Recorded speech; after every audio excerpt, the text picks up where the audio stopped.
చంద్రబాబు క్షుద్ర రాజకీయంతో పెన్షనర్లు అష్ట కష్టాలు పడుతున్నారు. చంద్రబాబు నిమ్మగడ్డ రమేష్ ఫిర్యాదుతో పెన్షన్ల పంపిణీకి వాలంటీర్లు దూరమయ్యారు. దీంతో ఇంటింటికి పెన్షన్ అందించే కార్యక్రమానికి బ్రేక్ పడింది.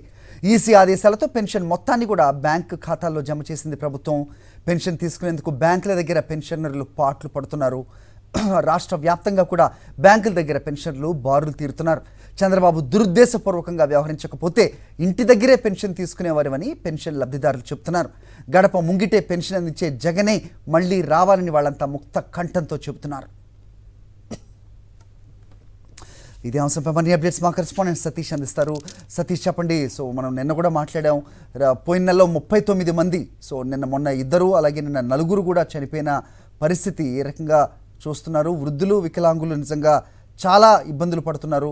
బ్యాంకుల ఎదుట క్యూలో ఇబ్బందులు పడుతున్న వాళ్ళు ఏ విధంగా ఫీల్ అవుతున్నారు? ఏంటి మీ దగ్గర అప్డేట్స్? హరి, చంద్రబాబు క్షుద్ర రాజకీయం అన్నది పెన్షనర్ల పాలిట శాపంగా మారింది.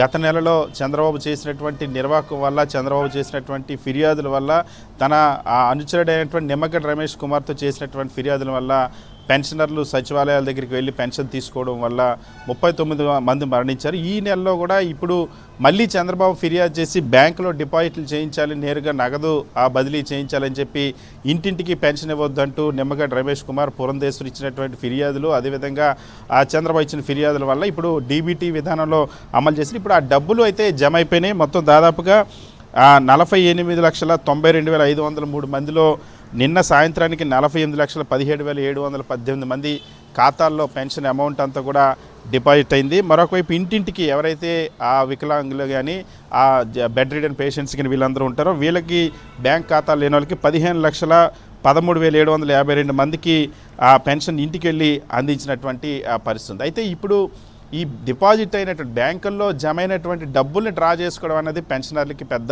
సమస్యగా మారింది. నిన్న ఉదయం నుండి కూడా బ్యాంకుల దగ్గర క్యూలు పెద్ద ఎత్తున మండు టెండర్లో వెళ్ళి పడిగాపులు పడాల్సినటువంటి పరిస్థితి వస్తుంది. ఇవాళ కూడా మిగిలిన చోట్ల ఇంకొంతమంది డ్రా చేసుకునే వాళ్ళంతా కూడా అదే సమస్యను ఎదుర్కొంటున్నటువంటి పరిస్థితి. ఇది కేవలం చంద్రబాబు నాయుడు, అచ్చెన్నాయుడు ద్వారా, నిమ్మగడ్డ రమేష్ కుమార్ ద్వారా, పురంధేశ్వరి ద్వారా ఇచ్చినటువంటి వరుస ఫిర్యాదుల వల్ల దాదాపుగా ముఖ్యమంత్రి వైఎస్ జగన్మోహన్ రెడ్డి ప్రమాణ స్వీకారం చేసిన తర్వాత 58 నెలల పాటు ఇంటింటికి అందినటువంటి పెన్షన్ ఎన్నికల కోడ్ ఎప్పుడైతే అమల్లోకి వచ్చిందో, ఎన్నికల కోడ్ రాగానే చంద్రబాబు క్షుద్ర రాజకీయానికి తెరలేపి నిమ్మగడ్డ రమేష్ కుమార్ ద్వారా, అచ్చెన్నాయుడు ద్వారా ఫిబ్రవరిలోను, మార్చిలోను వరుసగా ఫిర్యాదులు చేసినటువంటి ఆ నేపథ్యంలో మొన్న ఏప్రిల్ నెల, ఈరోజు ఇప్పుడు మే నెలకు సంబంధించిన పెన్షన్ని ఇంటింటికి వెళ్ళి వాలంటీర్లు ఇవ్వలేనటువంటి పరిస్థితి. సో 2,60,000 మంది వాలంటీర్ల సేవల్ని ప్రత్యామ్నాయ మార్గాలు లేనటువంటి నేపథ్యంలో ఈసీ ఆ బ్యాంకులో డిపాజిట్ చేయాలని ఆదేశించింది. ఎన్నికల కమిషన్ ఆదేశాల నేపథ్యంలో ఇప్పుడు బ్యాంకులో డిపాజిట్ చేస్తే బ్యాంకుల నుండి డ్రా చేసుకోవడానికి